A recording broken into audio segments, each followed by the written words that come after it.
Alexis Ortiz en el canal venezolano.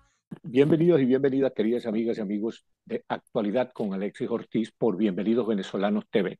Hoy vamos a conversar con una figura sumamente importante.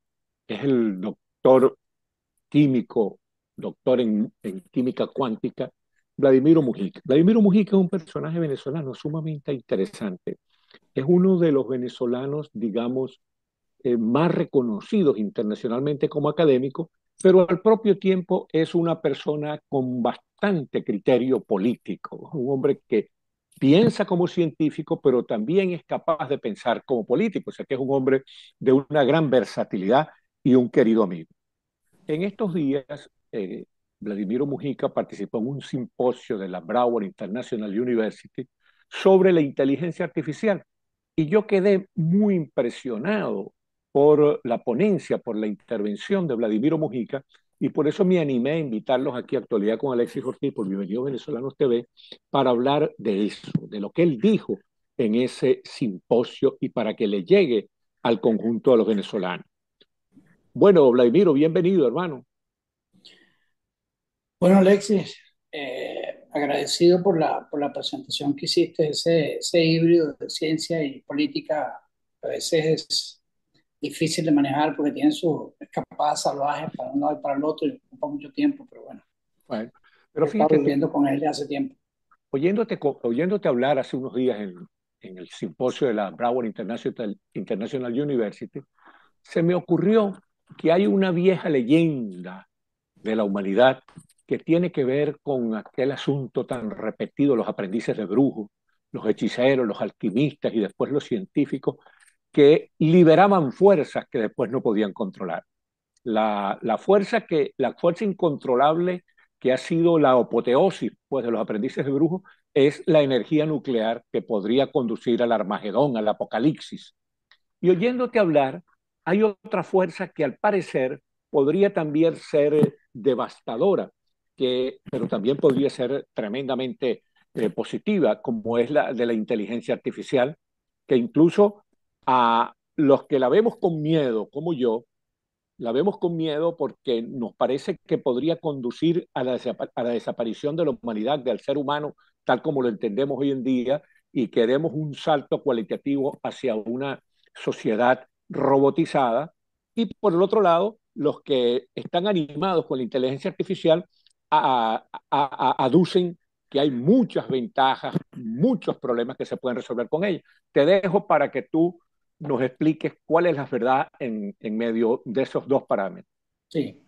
Bueno, mira, me alegra que hayas hecho el símil con lo de la energía nuclear, porque efectivamente cuando empezaron los estudios, cuando se entendió bien que después de los trabajos de Einstein se entendió que se podía transformar toda la materia en energía y que la transformación de materia en energía proporcionaba cantidades enormes de energía, inclusive partiendo de gramos de materia. Entonces, en medio de la Segunda Guerra Mundial, entonces se planteó, pues bueno, de hecho fue el mismo Einstein quien planteó la necesidad de desarrollar armas nucleares frente a la perspectiva de que primero la fabricara la Alemania nazi.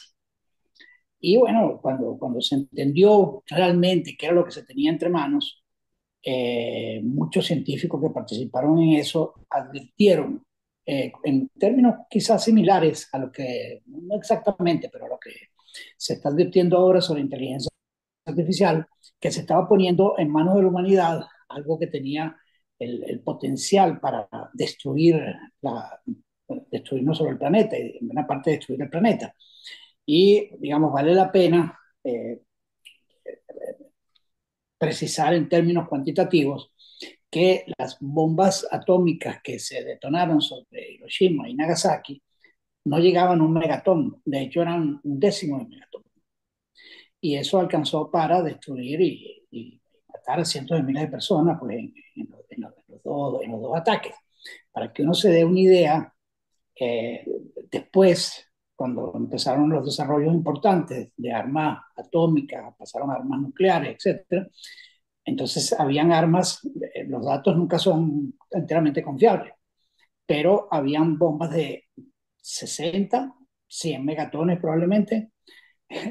Sí, entonces, bueno, cuando uno piensa en una detonación de una bomba de 50 megatones, entonces se da cuenta que una sola bomba puede destruir 300, 400 kilómetros alrededor de la explosión. Entonces, claro, cuando se entendió todo eso, empezaron enormes advertencias que en verdad no se ejercieron desde el punto de empezó educación sobre el tema para que la gente supiera a qué se estaba exponiendo.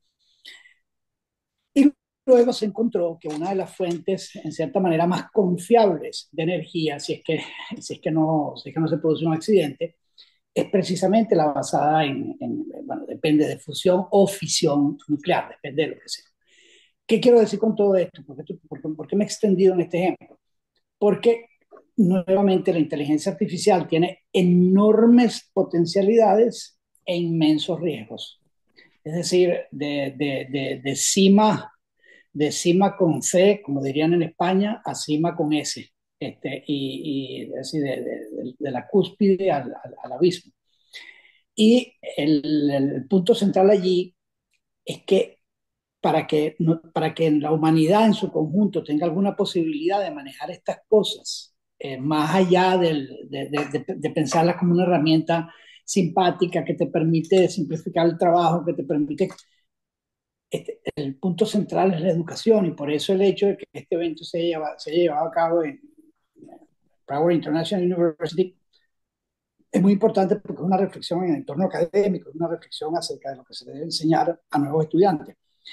Entonces, el entender que estamos en presencia, como una analogía que a mí me gusta mucho, un símil, que la palabra crisis en chino se compone en cierta manera de dos vocablos, por decirlo así, uno que tiene que ver con oportunidad y otro que tiene que ver con amenaza.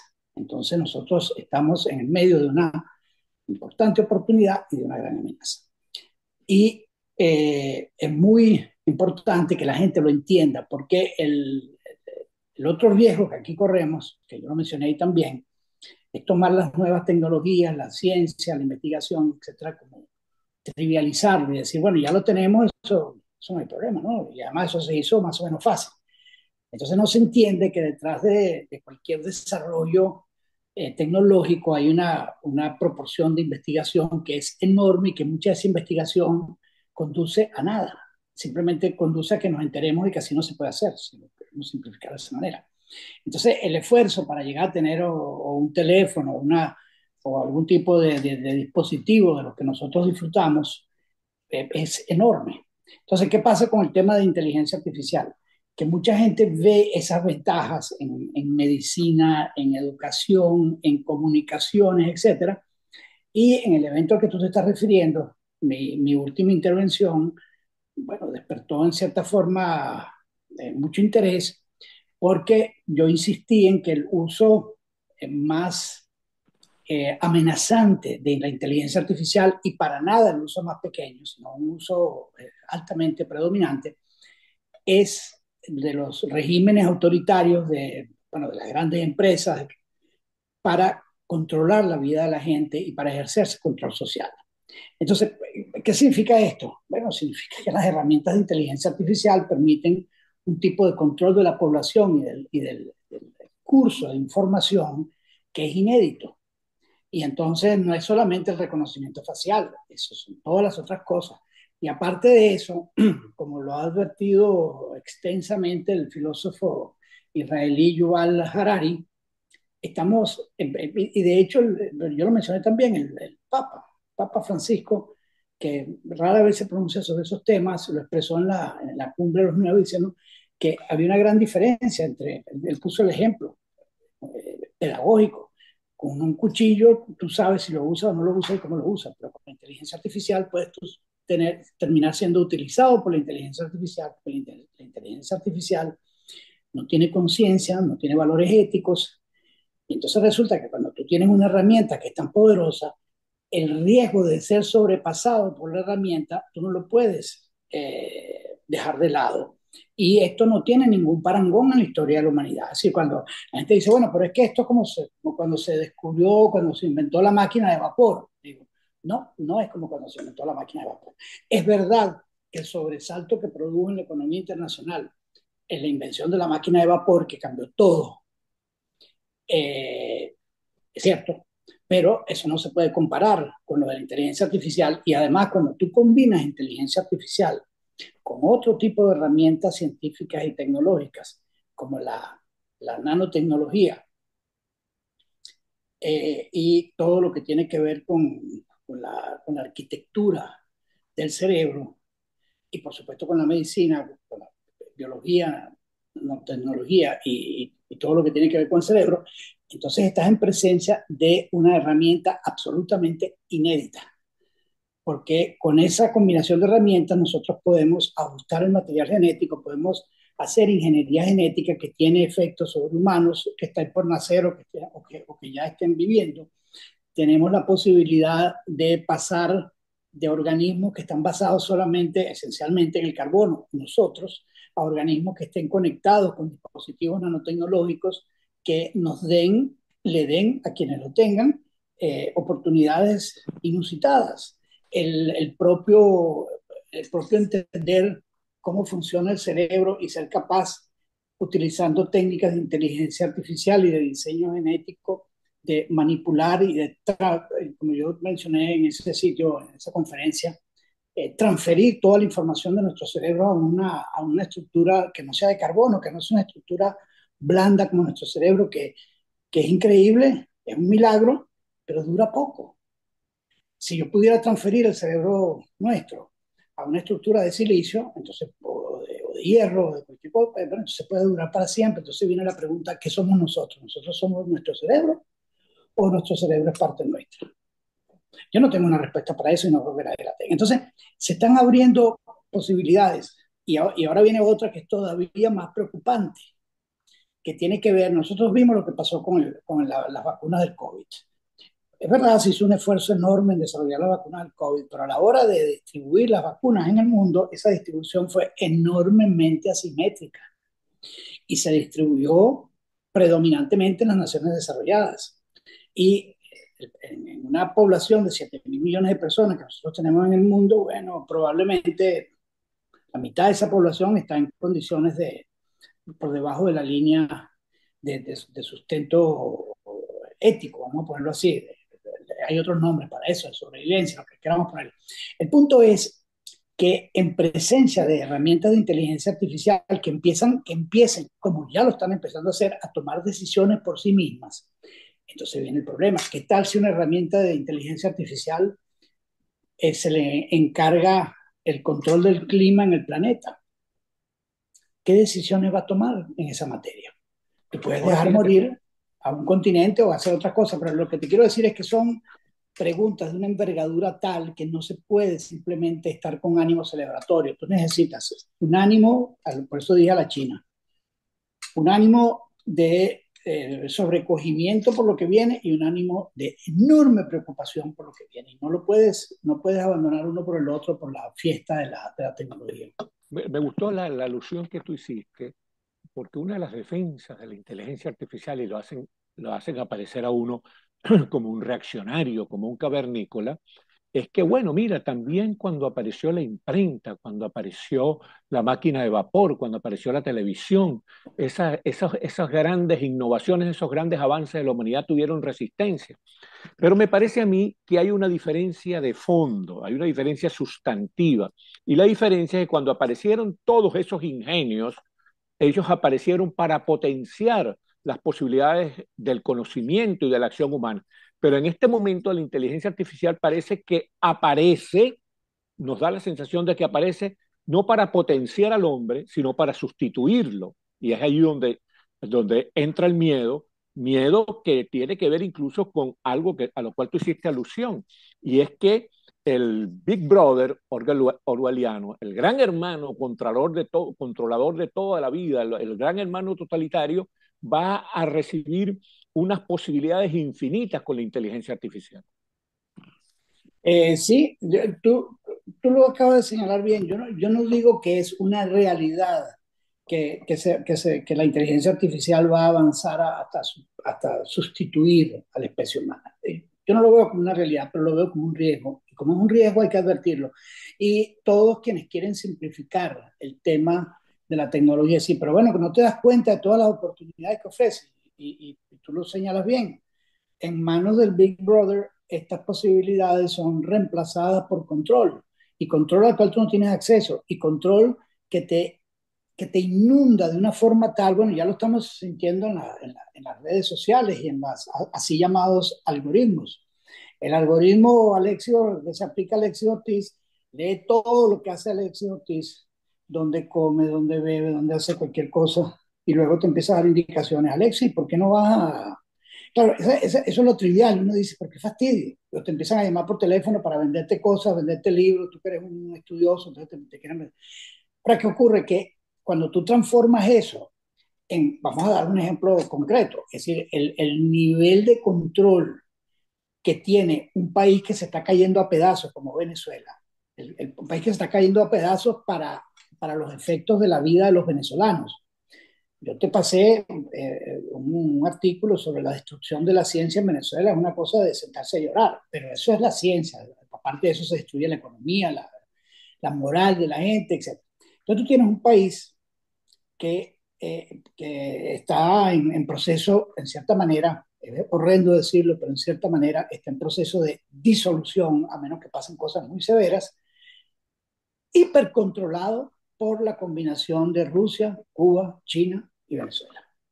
Irán. Hipercontrolado. Entonces tú dices, wow, es decir, que el tema de la inteligencia artificial para el bienestar de la población, tú tienes que ponerlo en la balanza con el tema de la inteligencia artificial en manos de regímenes autoritarios, en manos del Big Brother. Y eso es algo que hay que discutirlo en las aulas de clase. Eso no puede ser que se lo despache A eso quería, poniéndote como oye, un ve, cavernícola, porque eso no fíjate tiene ningún tú, sentido. fíjate tú, mi querido Vladimiro Mujica, químico cuántico, doctor en química cuántica. Vladimiro, me gustaría que estos minutos que nos quedan los dediques a explicarnos qué puede hacer un académico, un docente universitario, un maestro como tú, para suscitar una visión crítica, una reflexión de los estudiantes sobre este asunto de la inteligencia artificial. Mira, de hecho, bueno, algunos de nosotros lo estamos haciendo. Para mí, la primera tarea es explicar en qué consiste. Es decir, que nuestros estudiantes entiendan claramente por qué se habla de inteligencia artificial y, bueno, recurrir a la historia. Yo traté de hacer un poco eso en el evento, recurrir a esto, cómo pasó esto, cuáles son las posibilidades que se abren con la computación cuántica o con las ciencias cuánticas de información, que transforman entonces los algoritmos clásicos basados en ceros y unos en algoritmos basados en continuos. Es decir, que realmente primero que nuestros estudiantes entiendan exactamente de qué se trata. Luego, que entiendan bien cuáles son las potencialidades que tiene. Es decir, porque tú no puedes proscribir el uso de herramientas de inteligencia artificial, machine learning o cualquiera de las cosas. Nosotros esa, por ejemplo, machine learning se usa masivamente en química computacional y es una gran ayuda. De modo tal que tú puedas separar claramente y que entonces empieces a inducir en los adolescentes, estudiantes, que es necesario el control social, político de este tipo de herramientas y que entonces nuevamente el tema de la participación de los ciudadanos en la política, esto no se le puede abandonar ni a los políticos y ahora hay que poner una acotación adicional, ni a las grandes corporaciones. Porque lo que estamos viendo es que sin creer en el tema de la conspiración internacional, es evidente que hay una parte muy importante de las decisiones sobre este planeta que se toman en ambientes corporativos y no en salones de discusión de gobierno. Ya lo hemos visto cada vez, es decir, la influencia de un tipo como Musk en la política internacional de este planeta es completamente desproporcionada y va en conexión con el poder tecnológico y económico que un tipo como él tiene. O lo mismo se puede decir de Amazon, de Google. Entonces, ¿qué ocurre? Que el gobierno corporativo del planeta no rinde cuentas a los funcionarios electos. Entonces tú tienes un problema muy complejo y eso se lo tienes que explicar a tus estudiantes para que tus estudiantes salgan de allí motivados a actuar como ciudadanos y tratar de que los controles sobre esto sean conocidos, que no sigan apareciendo sorpresas en esta materia. Y a su vez, que los controles no se transformen en alcabalas y no se transformen en imposibilidades de usar esto. Porque, por ejemplo, allí tocaron la medicina personalizada. La medicina personalizada es una bendición, porque entonces nosotros recibimos medicina grupal que se le aplica de la misma forma a todos, y en realidad cada uno de nuestros organismos es distinto, sería extraordinario, pero eso no se puede hacer ahora, pero con las herramientas de inteligencia artificial aplicadas en medicina pronto se va a poder hacer. Entonces es un mar, mi palabra favorita en estas condiciones es navegar. Es un mar complejo que hay que navegarlo con las herramientas adecuadas, y eso supone en un grado superlativo que el tema de la educación y no la trivialización del conocimiento, como yo la llamo, se imponga. Eso para mí es la tarea que nos corresponde a nosotros. Bueno, Vladimiro, muchísimas gracias, hermano. Realmente que fue muy provechosa esta exposición tuya. Creo que la gente nuestra la va a disfrutar y va a reflexionar sobre las cosas que dijiste. Te vamos a llamar en estos días, desde aquí, desde Bienvenidos Venezolanos Televisión, te vamos a llamar de nuevo para que hagamos una evaluación, es decir, para que tú hagas, que tienes la calificación para eso, una evaluación de todo lo que ha sido el arrasamiento de la academia y de la ciencia en Venezuela por parte de la narcodictadura castrochavista. Gracias, hermano. Bueno, eso sería extraordinario. Gracias a ti, Alexis. Estamos en contacto. Un abrazote, bien. Y gracias a ustedes, queridas amigas y amigos, por haber tenido la amabilidad de vernos y escucharnos aquí en Bienvenidos Venezolanos TV, en Actualidad con Alexis Ortiz por Bienvenidos Venezolanos TV. Vaya bien.